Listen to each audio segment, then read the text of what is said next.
What time is it? It's tool time. I'm Rob, this is Venturi Fab, and on Tuesdays, we talk about tools.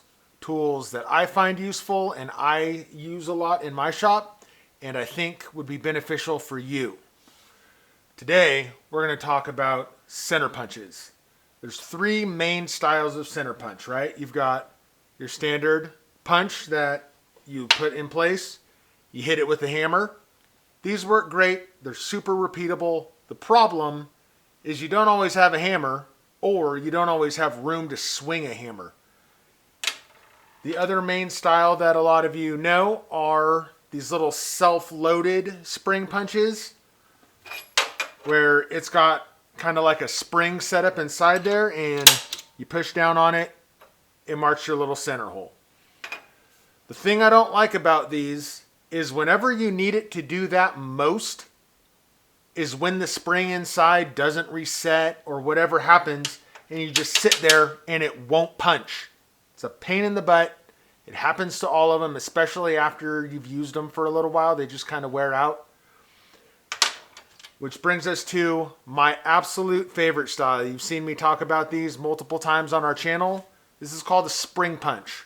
So it uses the spring force on these two weighted ends to do your thing. So you put it on there, pull and let go, and you've got a repeatable style. Some of these have different sized ones, right? So like this one is split pretty evenly in the middle. Some of the other ones, and the one that I'm going to link to in the description, I just don't have one here, I have it at work, is one side of this is smaller and the other side is bigger.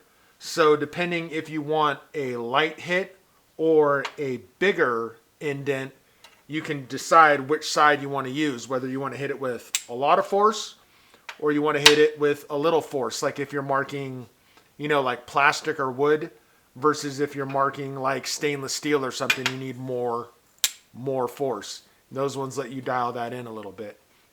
So what I love about these is they don't fail like these kind when you need them most, and you don't need a hammer. You just put it in there, and the nice thing too is sometimes when you're in kind of a weird situation in a car or something where you definitely don't have room for a hammer, but you can't quite get this in there, you can kind of pull these a little sideways and it'll self-center right as it hits, and it'll still get your mark transferred. So like I said, I will link these in the description, but these spring punches are hands down my favorite. This is the last center punch you'll ever use. Everyone I've ever turned these on to, these just collect dust in the toolbox from then on. These are the way to go. So, if you don't get started using the best dang punches in the world, you never get finished.